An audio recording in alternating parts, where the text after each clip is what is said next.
All right, YouTube, I just wanted to show you guys my work truck setup. This is my 2019 Silverado 2500 HD. I'll start by showing you guys the snow controls. I actually have a Western 1000 salt spreader controller, and I use this with a couple different spreaders. I really like this controller because you can plug the input power to the output power, bypass the controller. If this thing were to fail, you can still spread salt in an emergency, and most other spreader controllers can't do that. Then I use a SnowX 8611 Power Plow handheld control. I like the handheld control because you can hold the shifter and shift while you're holding the controller. I can't imagine using any kind of joystick. Let me show you guys my light controller. I actually do have the aux buttons in this truck. I added them, used them for a little while. The outputs are grounds and you have to use your own relays, but I quickly outgrew this. And so let me show you my Phoenix. This is my Phoenix 4200 DL controller. So this is how it normally looks when the truck starts up. The headlights are off. If I turn the headlights on, it dims the controller down to a more manageable brightness level. And then if I turn my high beams on, it's on an input as well. So it shows here the grill lights are on, which are the headlights, which are the high beams, excuse me. Then aux 1 is my air compressor, and it controls two air compressors that are 30 amps a piece, and it controls, so it puts power to their pressure switch at 120 psi. There's a 5-gallon tank. And then this also puts power to an ARB, which is an Australian company. They make a device called a pressure control, which puts out any desired pressure to your airbags. So currently this will put out 5 psi to the airbags and manage that. If you're hauling a load or anything, you can add up to like 100 psi to your airbags. aux 2 is another one I use when I drive at night, especially. This combines the horn to the train horns, and aux 2 also combines my high beams to my LED headlights in the grill. Let me show you guys those really quick. And on our way there, I'll show you my LED, or I keep saying LED, my heated wiper blades. These are crystal clear heated wiper blades. They have a little electrical connection here. They have a little diode that shows you how these work. Is they can detect the outside temperature, and they can detect the voltage of the alternator. So when it's above like 13.9 volts, which is above what the battery can put out on its own, it knows that the alternator is working, so the heated wiper blades come on. They draw about 10 amps. These are the LED light bars in the grill. And yes, I have a giant cow pusher that actually goes into the plow mounts. I just take this out when I go snow plowing. We have a lot of deer up here. It's kind of an issue. Nobody likes to hunt anymore, so I hunt with my front of my truck now.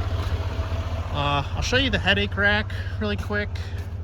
And so this is a headache rack I had custom made from a fabricator, and this is my air setup underneath this piece of plastic here. And then I also had this bumper custom made. The bumper has Diode Dynamics SS3s. These are all Maxima LEDs, except for this one. I accidentally shattered this one recently when I was trying to get into it and broke it. These are Diode Dynamics SS5s. And let me show you a couple of lighting modes here. First mode I'll show you is work light mode. This just turns all the lights on bright. So the first thing it actually does, all the running lights are now twice as bright. All the amber running lights are now in their brighter mode as opposed to their tail light mode. Kind of a gimmick, but the next thing it does is all of these LEDs in the bumper here come on, and those up there come on. And the fog lights, or the ones in the bumper, come on. They come on regardless of high beams in that particular mode. Then, next mode I'll show you is my plowing mode, which is position 2, which is all amber. So it turns on a few different things. I've got a few lights here I'm missing. So the first thing it does is it kills the running lights behind, and it only uses the brighter pattern. So the running lights are now running at a different mode. And then I'm using the backlights in all of the Diode Dynamics. I can't use the Diode Dynamics backlights in the SS5s because when they flash, when you tap or change the input too many times, it changes the backlight color. So these are fixed backlight, amber only. These are a multicolor backlight, and I just don't want to deal with getting in trouble with multiple colors, and screw Phoenix Quad. And anyways, so then the last mode all the way over is just kind of everything flashing, including the white lights.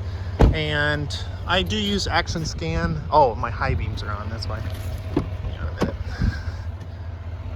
When these are on a high beam override for that particular mode. So when the high beams are on, it overrides these to be solid, versus the rest of the white lights are all flashing white. Because sometimes these get annoying. The other thing that's neat is when the truck's in reverse with the high beams off, it's just the lights in the bumper that come on in reverse. But when the truck's in reverse and your high beams are on, these extra lights come on as well. There is also a SpeedTech light bar on the top. Honestly, I can't say much negative about this bar. It's really old and it's still kicking, and it's not super bright, but I'd like to show anybody else, any other LED brand that's 9 years old, still working. Yeah, it's still working, so I'm not gonna complain about it too much. I used to use these two buttons to raise and lower the airbags before I added the air pressure control. This is my backup alarm. This is supposed to be a momentary button for my train horn. I haven't connected it yet, kind of been busy. Also, when I'm plowing, sometimes I'll use this hazard mode instead. Or no, not the hazard mode. It's this one called Warn. Warn, I haven't added dim to it, I need to, but Warn does, Warn basically leaves all my white lights on and all my backup lights on, regardless of reverse. That's super handy. Just sometimes in the middle of the night, you just want all your lights on and you still want to have flashing ambers on, but you want to have all your work lights on, regardless of reverse. So Warn does that for me. Hazard does a slow pulse on everything. And you can see now what I mean by it doesn't kill reverse or running light behind it.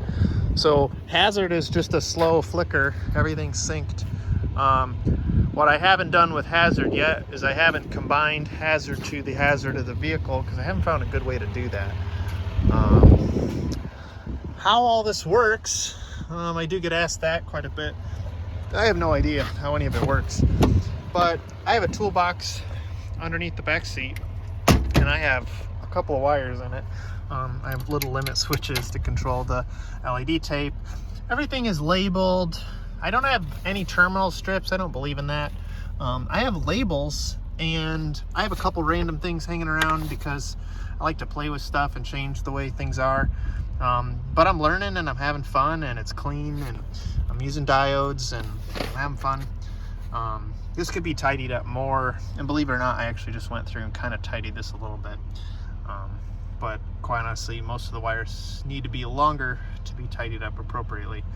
But the layout has changed, and can't say enough good things about this little dude. This is a Wayland Smart Logic controller.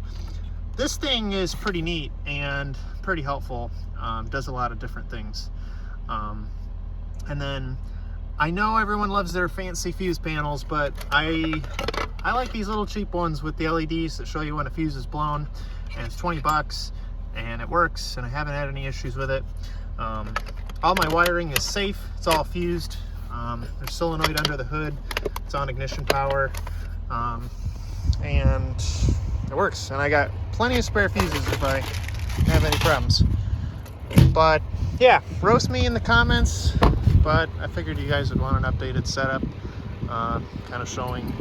I'll try to get one maybe in the evening.